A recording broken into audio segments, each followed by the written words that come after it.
자, 이제 35차시입니다. 교과서 74쪽에서 77쪽에 해당하는 내용이고요. 질량과 에너지, 이제 소단원이 바뀌었습니다. 특수상대성 이론에서 이어지는 부분입니다. 그러니까 이 단원도 이제 특수상대성 이론에 속하는 내용이 되겠습니다. 학습 목표는 이제 질량이 에너지로 변환됨을 사례를 들어 설명할 수 있다인데요.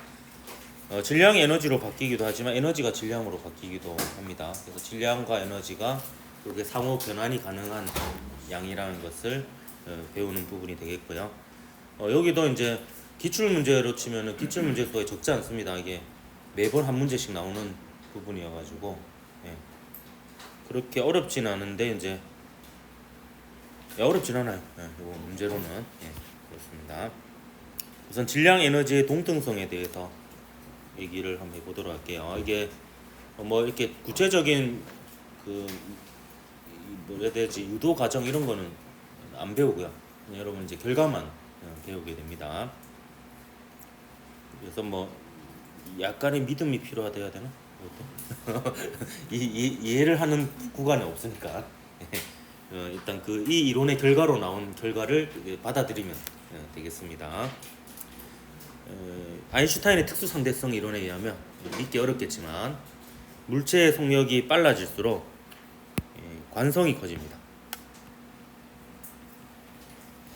그러니까 물체의 속도가 빠를수록 자신의 속도를 변하지 않으려고 하는, 자신의 속도를 유지하려고 하는 성질이 커집니다. 이 말은 결국에 물체의 질량이 증가한 것과 같은 효과가 됩니다.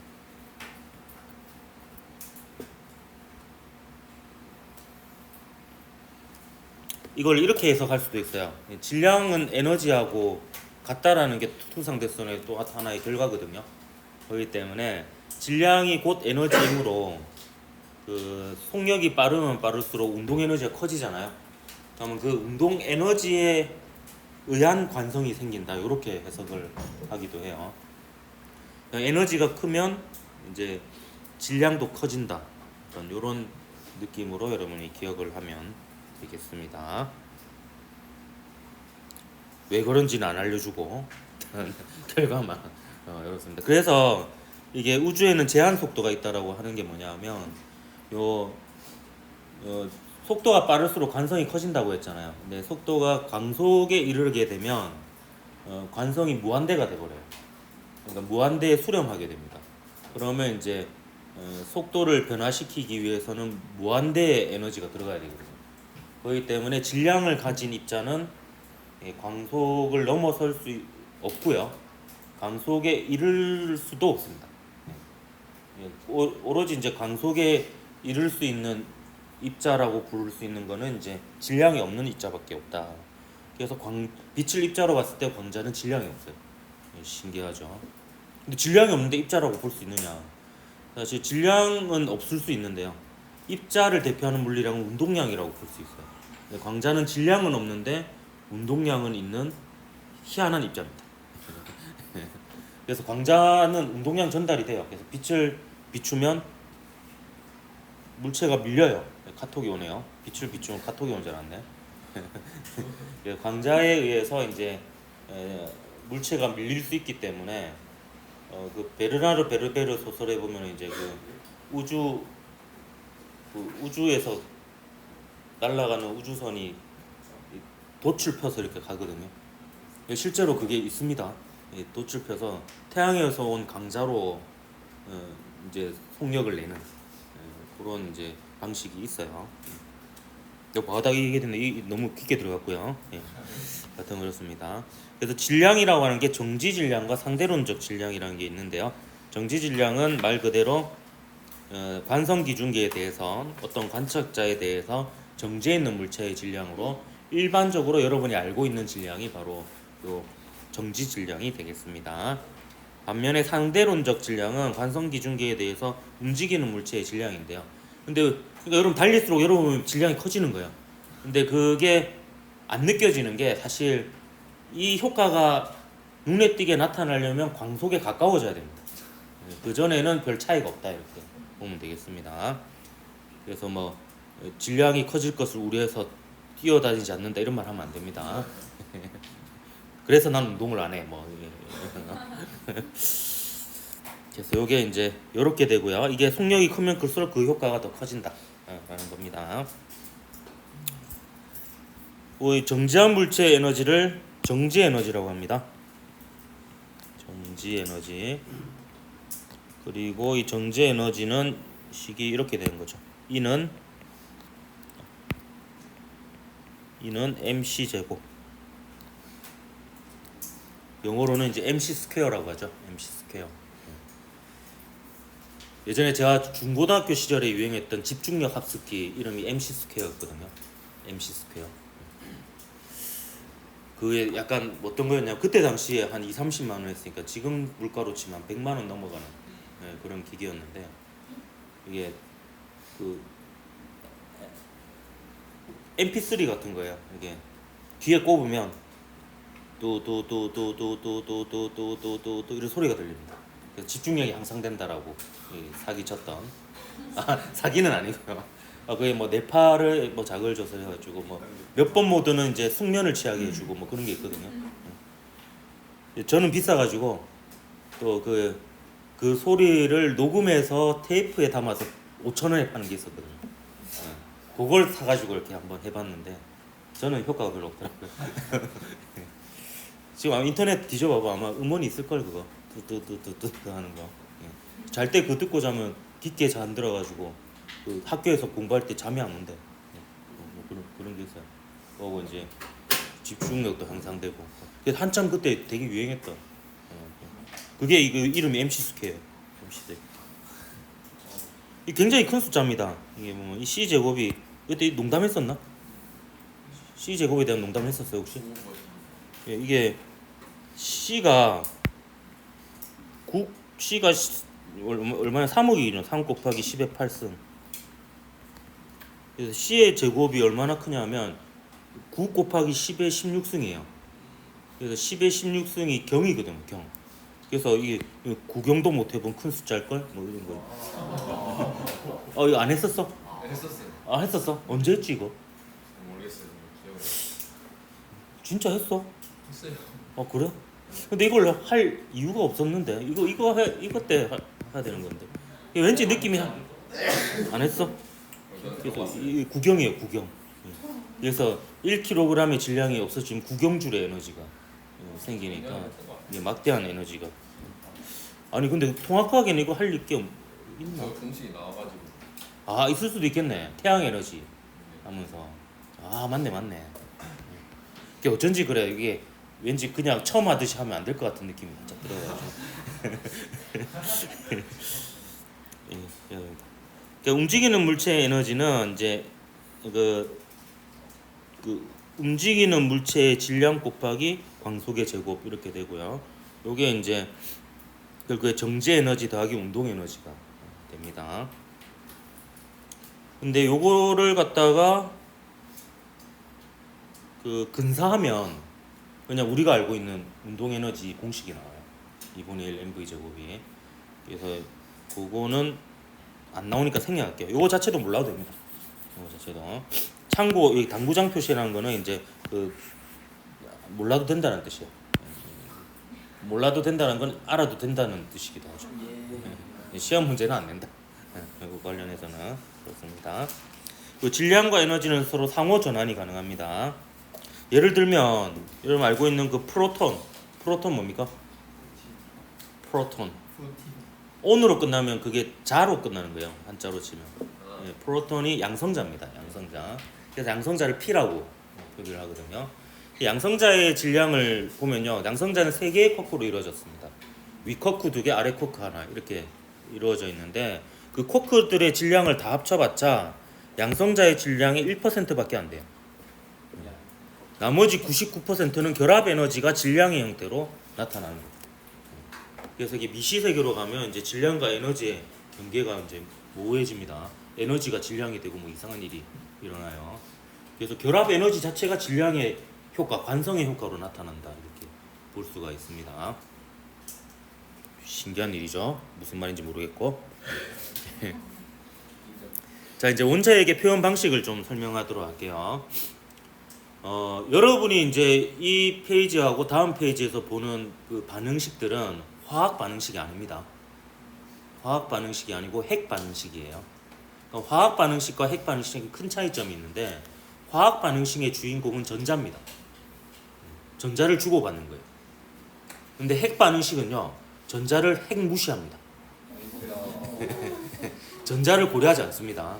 그러니까 핵이 변환하는 과정에서 생성되거나 소멸하는 전자는 무시하면 안 되는데 원자핵 주위를 도는 전자들은 깡그리 무시합니다. 걔네들은 이제 그 핵이 쪼개지고 합쳐지는 과정에서 생기는 에너지에 비해서는 무시할 만한 수준이거든요. 그래서 여러분이 핵 반응식에서 보이는 것들은 전자 다 떼고 그냥 핵만 표현한 거라고 보면 되겠습니다. 근데 양성자는 영어로 프로톤 맞을걸? 좀 자신이 없는데 첫 글자를 타서 P라고 하고요. 중성자는 까먹었네. 뉴트론인가? 그래서 이제 N 이렇게 나타내는데요. 플러스 마이너스 아닙니다. 양성자라서 플러스 중성자라서 아니 중성자 마이너스 아니거든요. 중성자는 0인데 전화량. 넘어갈게.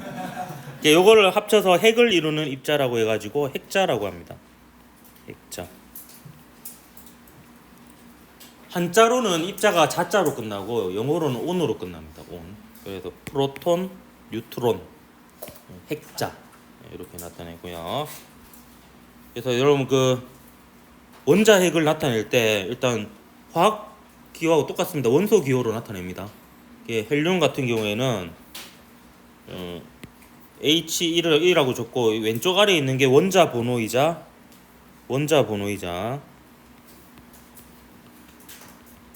변호가 아니고요. 원자 번호이자 이 원자 번호는 곧 양성자 수입니다. 그래서 헬륨 원자핵은 양성자 2개로 이루어져 있다라는 뜻이고요. 반면에 요 왼쪽 위에 있는 거는 질량수라고 부르고요. 질량수는 또 다른 말로 핵자수라고도 합니다. 같은 말입니다. 그럼 핵자가 양성자하고 중성자잖아요. 그렇기 때문에 얘는 양성자 수하고 중성자 수를 더한 겁니다. 그러면 요 헬륨 원자핵은 중성자가 몇 개 있겠어요? 2개 있는 거예요. 4 빼기 2 하면 되죠. 여기 양성자하고 중성자 수 합친 거니까 거기 양성자 수 빼면 중성자 수가 나옵니다. 그래서 일반적인 헬륨 원자핵은 양성자 2개, 중성자 2개로 이루어져 있는 거죠. 근데 이제 핵 반응식에서 요 헬륨 주위를 도는 4개의 전자는 무시한다 라는 겁니다. 그냥 원자핵만 주목을 하면 되겠습니다. 한 가지 예를 더 들어볼게요. 자, 우라늄 이거 읽을 때는 그 동위원소라는 게 있거든요. 동위원소는 양성자 수는 다른데 중성자 수가 다른 입자입니다. 그래서 동위원소가 많은 원자들 같은 경우는 읽을 때 우라늄, 일단 우라늄이라는 것은 양성자가 92개인 원자니까 얘는 따로 안 부릅니다. 우라늄 235라고 합니다. 우라늄 235. 그건 이제 양성자 수가 92개고 질량 수가 235인 우라늄이라는 뜻이에요. 동위원소로 우라늄 238이 있습니다. 그는 걔보다는 이제 중성자 수가 3개 더 많은 겁니다. 그럼 얘 같은 경우에는 양성자 수는 몇 개입니까? 92개인 거예요. 92. 중성자 수는 235 빼기 92 이렇게 되겠습니다. 이런 식으로 이제 요 관련된 문제들은 더하기 빼기를 잘해야 된다. 그래서 굉장히 어렵다. 이렇게 보면 되겠습니다. 곱하기 나누기는 없고 더하기 빼기. 자, 세 자릿수 더하기 빼기 얼마나 어렵겠어.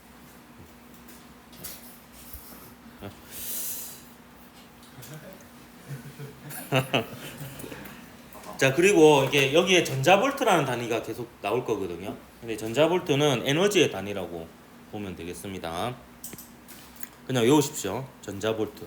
용어로는 일렉트론 볼트. 이렇게 하고요. 이거는 혼종이죠. 한글 영어. 근데 이거를 한글화 시키면 어떻게 사람 이름이어가지고 사람 이름을 볼타를 본따서 만든 거여가지고 내가 했으면 전자옥 뭐 이런 식으로 됐겠죠. 그래서 요거는 그 전자 한 개의 전하량이 1.6 곱하기 10의 마이너스 19승 쿨롱이고요. 그다음에 V는 전압의 단위이기도 하거든요. 전압은 1쿨롱당 전기 에너지의 차이예요.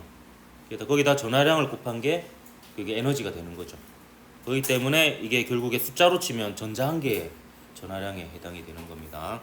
근데 여기서 이제 나올 때는 이제 그 에너지의 단위로 일렉트론 볼트가 많이 나오고요. 그리고 참고로 E는 MC 제곱이잖아요. 그러면 M은 C 제곱분의 E죠. 이어서 요거의 단위 자체를, 그러니까 질량의 단위를 에너지의 단위인 일렉트론 볼트 해가지고 일렉트론 볼트 퍼 C 제곱 이런 식으로 나타내게 돼요. 이런 식으로. 근데 이건 몰라도 됩니다. 그냥 일렉트론 볼트가 나오면 아 그냥 이건 에너지를 나타내는 단위구나. 이렇게 기억하면 돼요. 왜냐면 그 핵 반응식에 이게 나오기 때문에 얘기를 하는 거예요. 자, 넘어가서 그러면 핵융합 과정과 핵분열 과정 두 개 한번 살펴보도록 할게요. 대표적인 반응식 각각 한 개씩만 보여주도록 하겠습니다.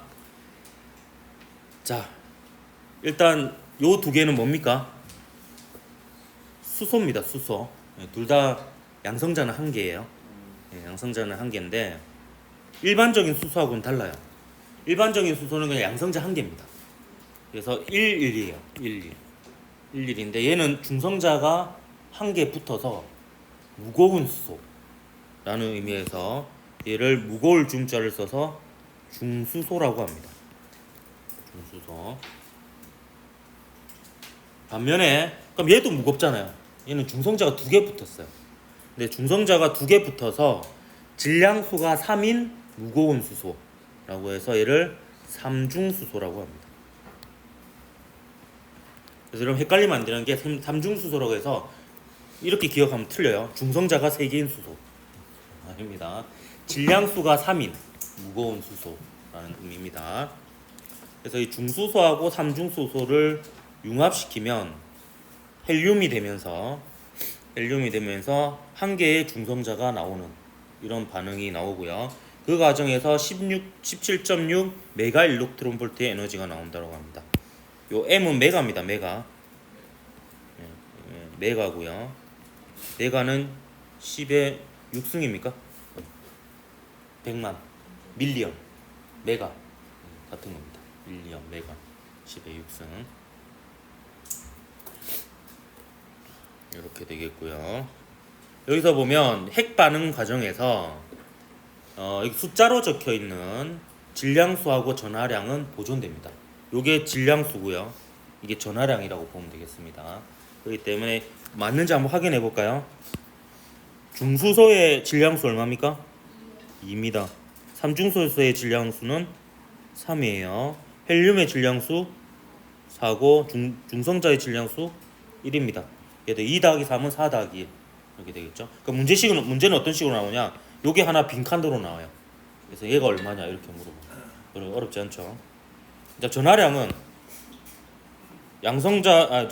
중수소 전하량 1이죠. 정확하게는 1 곱하기 기본 전하량입니다. 1, 2. 예. 요것도 1, 2죠. 1, 2. 얘는 2, 2. 이 경상도는 다 알아듣죠? 2, 2. 2의 2승, 2의 2승, 2의 2승, 2의 2승. 경상도 표준어로. 자, 요거는 0이죠.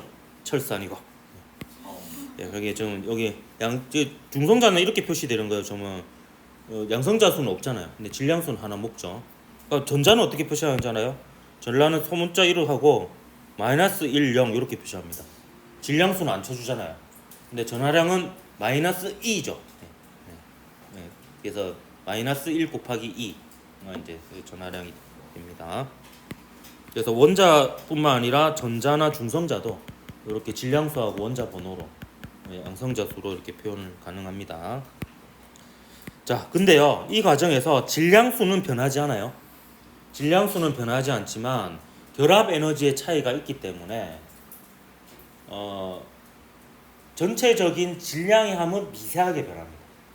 근데 그 양이 아주 미량 변하기 때문에 질량수 하나가 완전히 확 없어지거나 생길 만큼의 변화는 일어나지 않아요. 그래서 여기서 여러분이 유의해야 될 것은 문장을 잘 봐야 돼요. 질량수의 합이 보존된다는 맞는 말입니다. 근데 질량의 합이 보존된다 하면 틀린 말입니다. 질량의 합은 줄어듭니다. 근데 질량수라는 게 양성자하고 중성자의 질량인데 양성자하고 중성자는 전자에 비해서 질량이 2000배 가량이거든요. 그러니까 이건 굉장히 큰 질량이에요. 그러니까 핵 반응에서도 양성자나 중성자 한 개의 질량만큼이 완전히 없어질 정도의 그 급격한 변화는 일어나지 않습니다. 그러니까 그거보다는 훨씬 작은 비율로 질량이 없어집니다. 그래서 질량수는 보존되지만 질량은 줄어듭니다. 그래서 그 줄어든 질량이 에너지로 바뀌는 거예요. 그래서 이게 줄어든 질량의 크기가 델타 M이라고 하면 그거에다가 이제 구경도 못한 숫자죠. C의 제곱을 곱한 게 17.6 메가일렉트론 볼트입니다. 이때 요 줄어든 질량이 질량 결손이거든요. 그래서 이 에너지를 질량 결손에 의한 에너지 이렇게 표현하기도 합니다.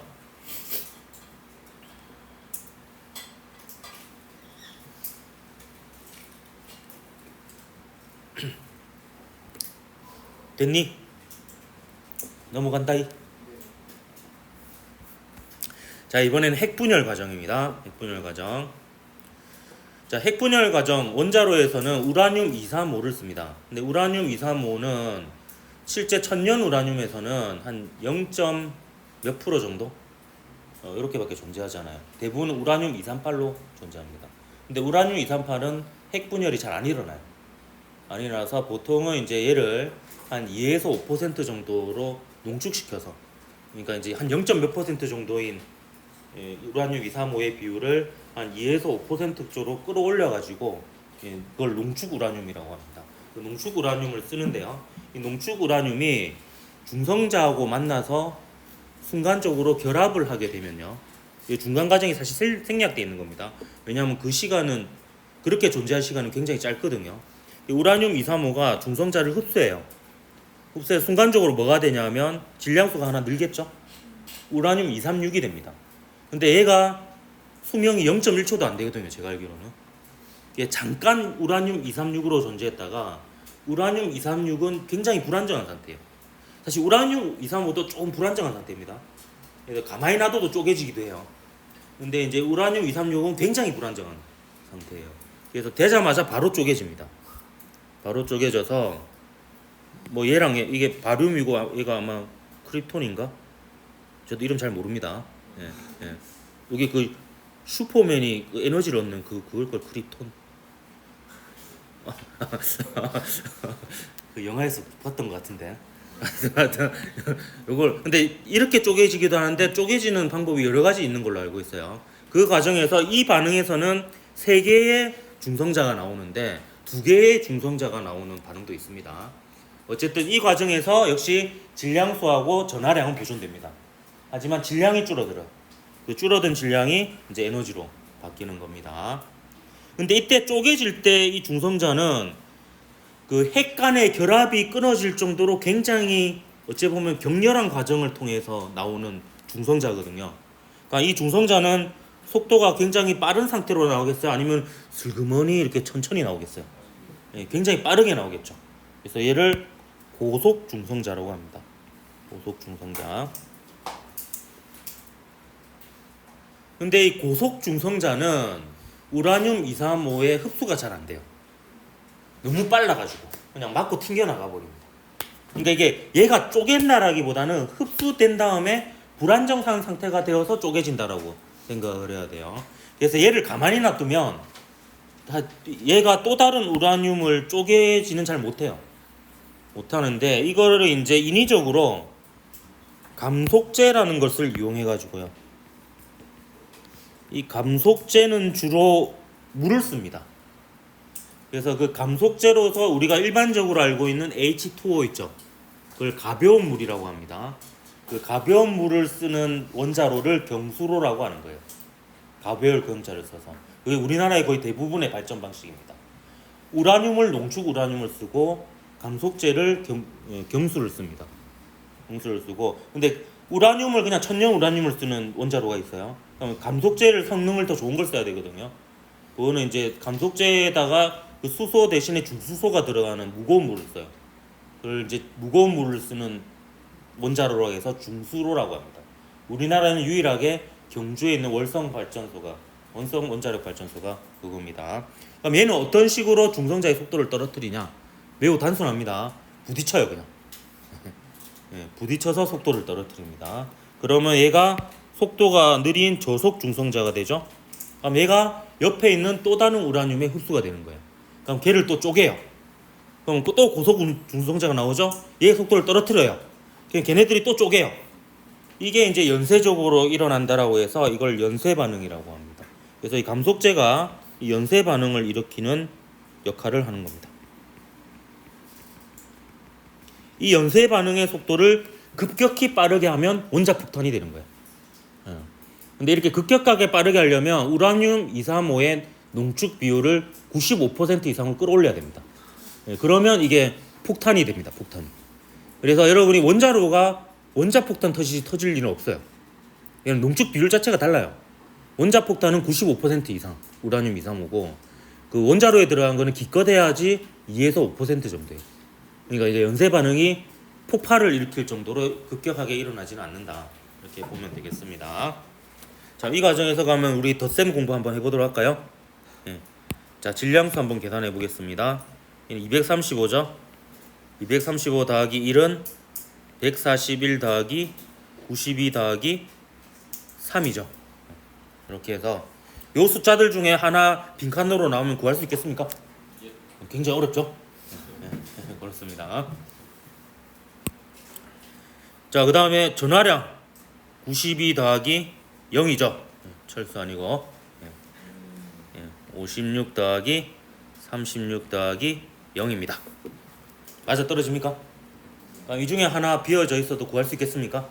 여기서 이제 조금 더 어렵게 내면 요거 비워놓고 요거 비워놓고 요 녀석의 중성자수가 얼마냐 뭐 이런 거 물어봅니다.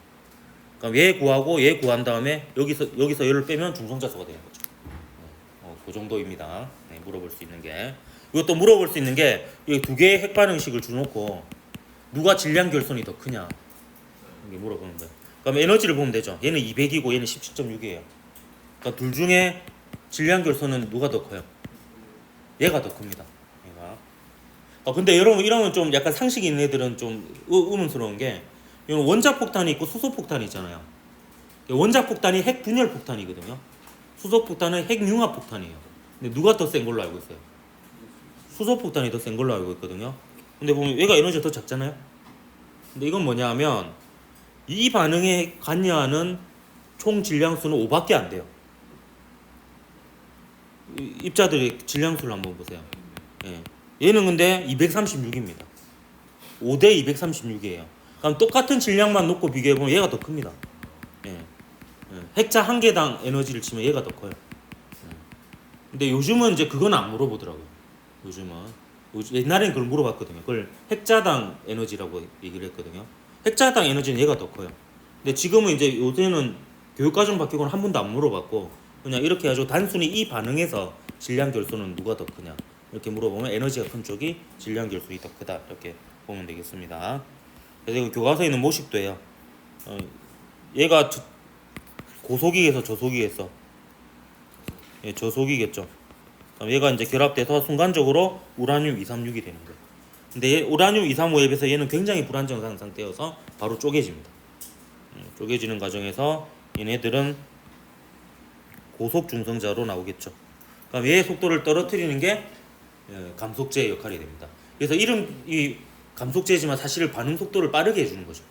중성자의 속도를 떨어뜨려서 핵 반응 속도를 빠르게 해주는 역할을 하는 게 감속제입니다.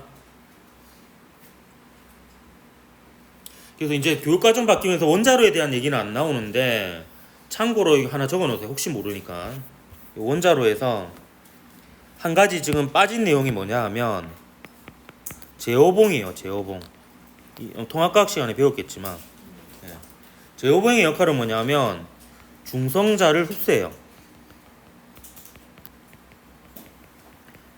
그러니까 감속제인 물에다가 우라늄 연료봉이 들어가 있어요. 그 상태에서 제어봉을 집어넣잖아요. 그럼 얘가 중성자를 흡수하게 돼요. 그 중성자를 흡수하게 되면 얘가 연쇄 반응을 일으키는 녀석이잖아요.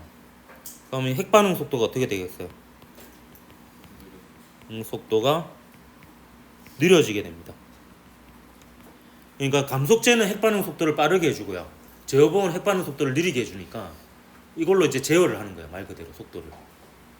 그래서 왜 제어를 하느냐? 제가 또 원자력 발전소에서 근무하는 친구한테 물어보니까 핵 연료봉을 한번 교체하고 나면 원전이 보통 한 6개월 정도 가동이 된대요. 쉼 없이, 밤낮 없이 가동이 되는데 주로 낮에 전기를 많이 쓰잖아요. 그래서 그게 어느 정도 조절하는 게 이제 밤에는 전기가 남으니까 이제 제어봉을 또 담가 놓겠죠. 그래서 핵 반응 속도가 느리게끔 이렇게 해놨다가 좀 많이 필요하면 제어봉을 들어 올려가지고 또 반응 속도 높이고 이런 식으로 해서 어느 정도는 끌 수는 없지만 속도는 그래도 어느 정도 제어하면서 이렇게 사용을 한다. 이렇게 보면 되겠습니다. 그럼 이제 똑똑한 학생들은 질문을 하죠. 이게 보면 좀 이상하잖아요. 얘는 핵이 합쳐지는 과정에서 질량이 줄어들어요. 근데 얘는 핵이 쪼개지는 과정에서 질량이 줄어들어요. 뭐 규칙성이 없잖아요. 어떨 때는 합쳐질 때 에너지가 질량이 줄고 어떨 때는 또 쪼개질 때 질량이 줄고 근데 요거는 이제 요걸로 설명이 가능합니다. 이 두 가지 그래프가 있는데요. 왼쪽하고 오른쪽은 결국에 같은 그래프라고 볼 수 있는데 이게 우리 교과서에 있는 그래프고요. 이게 이제 다른 교과서에 있는 그래프인데 요건 질량수에 따라 가로축은 질량수입니다. 그냥 결국에는 이제 원자 번호 순서라고 보면 돼요. 이게 또 다른 주기율표라고 볼 수 있습니다. 요 세로 쪽이 이건 핵자당 결합 에너지. 핵자당 결합 에너지. 요건 핵자당 평균 질량입니다. 핵자당 평균 질량. 그리고 에너지 핵자당 결합 에너지가 이게 크다라는 것은 안정적이다라는 뜻이에요. 안정적이면 이제 핵자당 질량이 작다라고 이렇게 해석이 될 수가 있습니다. 그래서 우주에서 가장 안정적인 원소가 철입니다. 철. 그래서 이제 사람 보고 이제 좀 철 좀 들어라 하는 게 이제 철의 이제 원자핵의 진화 과정에서 보면 최종 단계거든요. 별의 진화 과정에서 이제 원자핵이 성장해서 그 성장의 끝판왕이 핵이 철이거든요. 이제 철부터는 이제 핵융합이 안 됩니다. 왜냐하면 결국 이렇게 생각하면 돼요. 철에 가까워질수록 질량이 줄어든다. 이렇게 보면 됩니다. 철 쪽으로 가까워질수록. 그러니까 철보다 가벼운 녀석은 융합했을 때 질량이 줄어드는 거예요. 왜냐하면 융합해야지 철 쪽으로 가잖아요. 철 좀 들어라. 철 쪽으로 가잖아요. 근데 철보다 무거운 녀석들은 쪼개져야지 철 쪽으로 가거든요. 그러니까 쪼개질수록 이제 그 결합 에너지가 크고 안정된 상태로 가면서 에너지를 내놓는다. 질량이 줄어든다. 이렇게 보면 되겠습니다. 그래서 이 우주에서 생기는 그 원소의 생성 과정을 보면 철까지는 그 별의 진화 과정에서 생깁니다. 수소가 융합하면 헬륨이 되고 헬륨이 융합하면 탄소가 되죠. 뭐 이런 식으로 해서 별의 진화 과정에서 만들어지고 철보다 무거운 원소는 초신성 폭발이 한번 일어나야 돼요. 일어나서 그 과정에서 워낙 그러면 폭발하는 과정에서 입자들의 속력이 굉장히 빨라질 거 아니에요. 그럼 걔네들끼리 부딪히면서 더 큰 원소가 되는 거예요. 그러면서 이제 얘네들은 전부 다 초신성 폭발 이후에 생긴 거다. 이렇게 볼 수 있습니다. 그래서 이제 우리 몸의 원소의 구성 원소를 보면 이제 이게 결국 별의 진화 과정에서 나온 거 이게 한번 폭발해서 나온 거니까 이제 그 우리 몸의 기호는 별이라고 볼 수 있죠. 별. 이게 폭발 직전에 초신성 구조예요. 그래서 맨 안쪽에 이제 철이 있고요. 뭐 이런 식으로 이렇게 있습니다. 얘네들이 결국 우리 몸을 이루는 원소들이거든요. 이게 이제 한 번 더 폭발을 일으켜서 다시 행성을 만들고 거기서 이제 생명체가 탄생을 하는 겁니다. 오늘 여기까지 하도록 할게요.